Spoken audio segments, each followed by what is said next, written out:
1870 तक यहाँ 36 5वीं शताब्दी के पौराणिक मंदिर हुआ करते थे। उनमें से 35 मंदिरों को तोड़कर उनके चौकोर पत्थरों का इस्तेमाल रेलवे के पुल बनाने में किया गया। Father of Indian archaeology Alexander Cunningham के अनुसार लगभग 200 बैलगाड़ियों में भरकर यहाँ के मंदिर से तोड़े हुए पत्थरों को रेलवे ब्रिज बनाने के लिए ले जाए गए। हम आज उस जगह की पड़ताल करेंगे जहाँ सिर्फ एक मंदिर खड़ा है अपना दुखद इतिहास बताने को।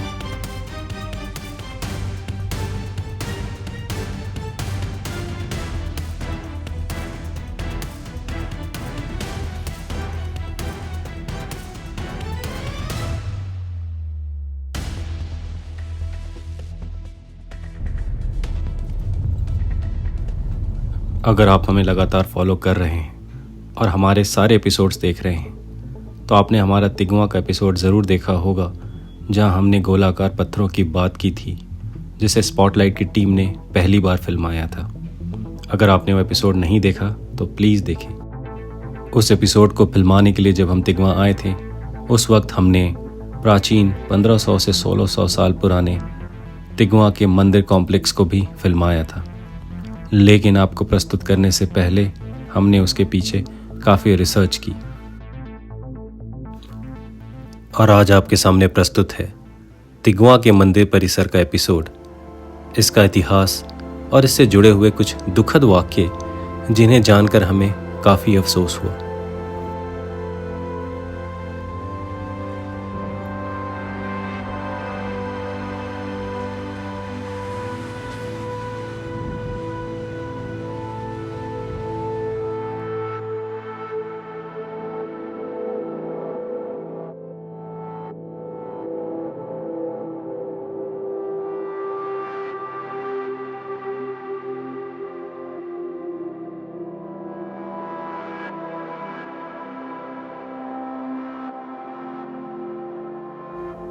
तिगवा का यह मंदिर कॉम्प्लेक्स लगभग 250 फीट लंबा और 120 फीट चौड़ा है, जहां 5वीं शताब्दी के लगभग 36 से 37 मंदिर मौजूद थे, लेकिन आज केवल एक ही मंदिर यहां पर खड़ा है।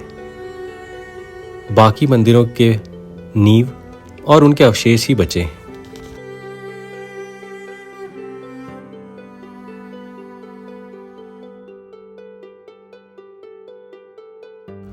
पर एक मंदिर और है जो बचा हुआ है, पर वह अपनी वास्तविक स्वरूप में मौजूद नहीं है।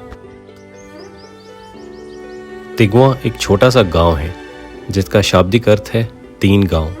पास ही मौजूद है अमगवा और देवरी जो कि बाकी के 2 गांव हैं। वैसे तो तिगवा एक छोटा सा गांव है, पर इतिहासकारों के अनुसार यह एक प्राचीन किलाबंद शहर था जिसका नाम था झंझनगढ़।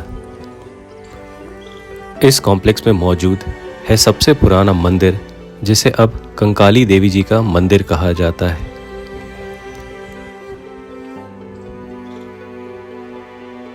इस मंदिर का छत फ्लैट है और लगभग 12.9 स्क्वायर फीट का है। इसका सामने वाला हिस्सा एक बरामदे जैसा है जो कि 4 स्तंभों पर खड़ा है। इस मंदिर की पद्धति उदयगिरी के गुफा मंदिरों जैसी है, लेकिन इसके इंस्क्रिप्शन से यह गुप्ता पीरियड का मालूम होता है।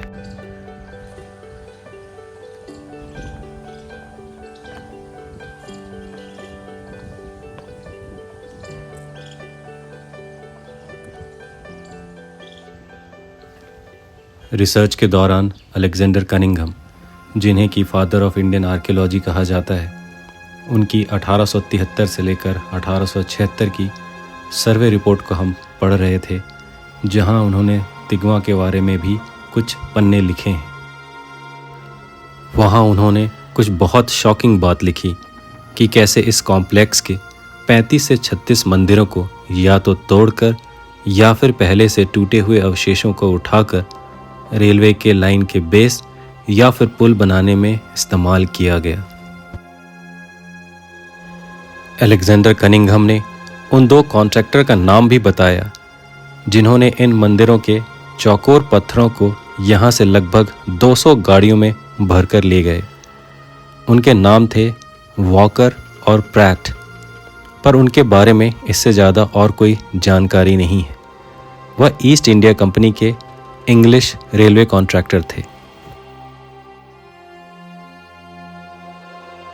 यहाँ के स्थानीय लोगों के गुहार लगाने के बावजूद यह काम नहीं रुका। आखिरकार बहुत हंगामा होने के बाद जबलपुर के डिप्टी कमिश्नर ने इस चीज़ पर रोक लगाई, लेकिन तब तक लगभग सारे मंदिरों के चौकोर पत्थर यहाँ से जा चुके थे। अंग्रेजी शासन का यह भारत को दिया हुआ एक और बड़ा जख्म था।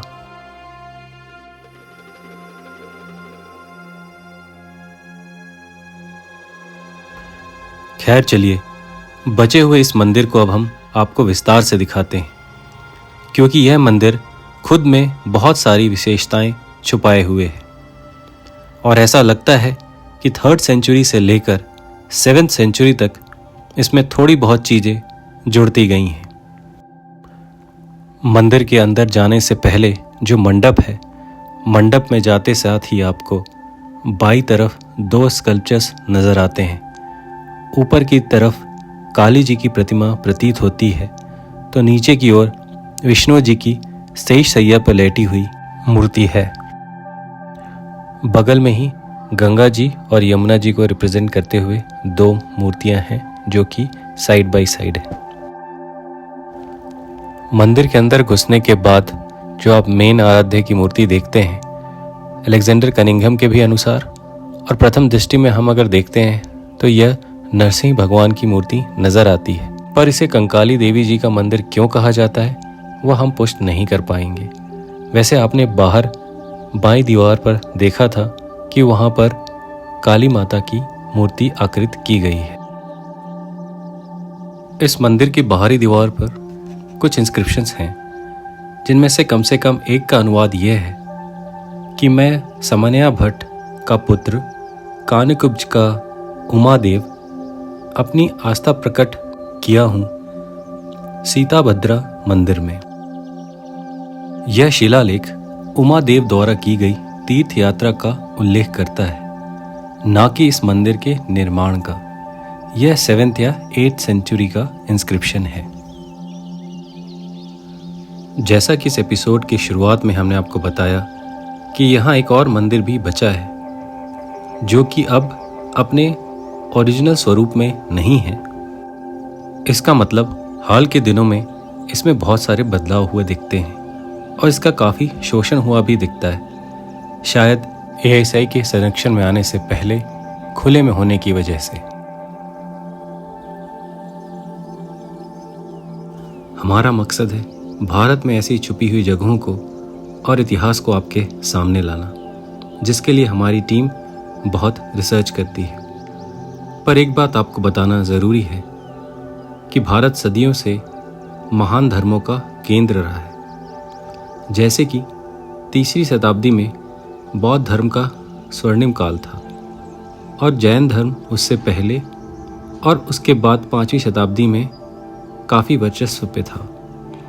वैष्णव और शिवाय पंथ अपने अपने समय पर काफ़ी महत्वपूर्ण थे, पर ये सारे धर्म और पंथ एक साथ ही अस्तित्व में थे। इसलिए बहुत सारे मंदिरों में आपको इनका मिला जुला असर ज़रूर दिखता है।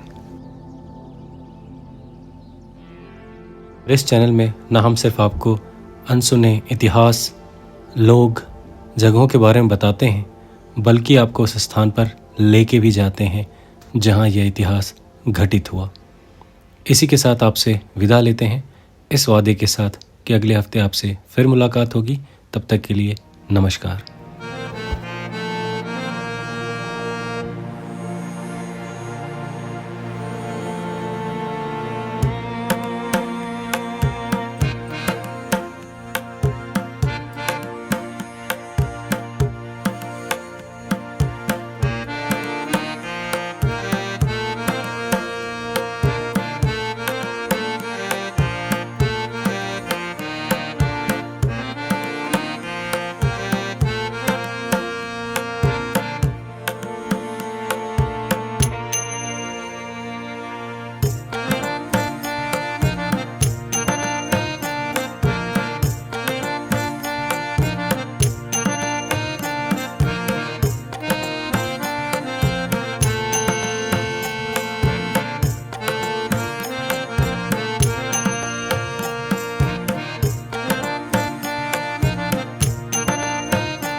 है।